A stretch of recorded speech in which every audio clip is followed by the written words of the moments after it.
You're listening to the Residential Movement, where the focus is on making in-home dental care normal instead of novel or niche. I'm your host, Dr. Ashley Robinson, a house call dentist with a lot of passion for reaching patients who are best served in their home or residence. I'm here to encourage, equip, and empower dentists like you to begin offering in-home dental services for patients who cannot get to the office, while also enjoying a more balanced work life. We discuss everything from dentistry, business, ethics, mindset, and more. Listen in to learn how you can become a part of the residential movement. Thank you for tuning in today. We have a lot of exciting things coming up soon. To stay up to date, please head to the Residential Movement website, residentialmovement.com, to secure your spot on the email list. Email list subscribers are the first to hear exciting updates. Okay, enough of housekeeping. You know the dental house call lifestyle offers a lot of freedom. So much freedom that I was able to sneak away to the Special Care Dental Association, or SCDA, annual meeting. Okay, chairside docs can totally sneak away for these meetings too. I just like to stir the pot. Anyway, I want to share my thoughts about this experience with you because if you're interested in offering dental house calls, you're probably interested in offering special care to patients, and SCDA could be the perfect group for you to join. If you just can't stick around until the end and you need to know the moral of the story right now, hear this. You should definitely attend the next SCDA meeting and join this organization. Now I'll go into detail.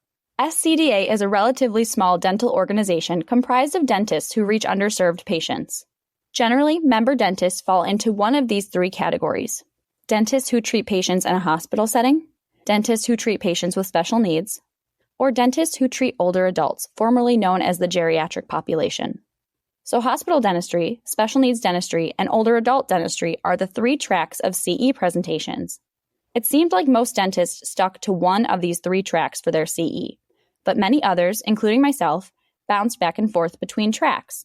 I don't treat patients in a hospital anymore, but I treat both patients with special needs and older adults very frequently. Lecture topics included some topics that we've discussed here before, like how to serve patients at the end of life, and then others that we haven't covered here before, like changes in Medicare and what that could mean for patients. Lectures and presentations were very traditional and formal because a significant number of people presenting were academics. This style can be a turnoff for some and preferred by others, so here's your warning. For me, the CE topics were topics that other conferences tend to overlook, so I was okay sitting through more formal presentations. In addition to the CE, I loved being in the company of dentists on a mission to serve underserved populations. At this conference, I felt like I was with my people. In the past, I've shared with you that it's easy to feel siloed or misunderstood when you're the only house call dentist in town, so I appreciated being in the company of people who understood my work. There were even other house call dentists there that I got to catch up with, like Dr. Joy Poskozum, who you heard in episode 18. Speaking of being with my people, at this meeting, I finally had the opportunity to meet my virtual assistant, Katie. In episode 11, you met Jen St. Pierre from My Remote Dental Assistant. That service matched me and Katie almost 2 years ago. Katie is great to my patients, she's hardworking, but most importantly, she really believes in the mission of Academy Dental. Academy Dental is my dental home care service. Katie cares to help patients who struggle for access, so the SCDA meeting was an awesome first meeting place for us.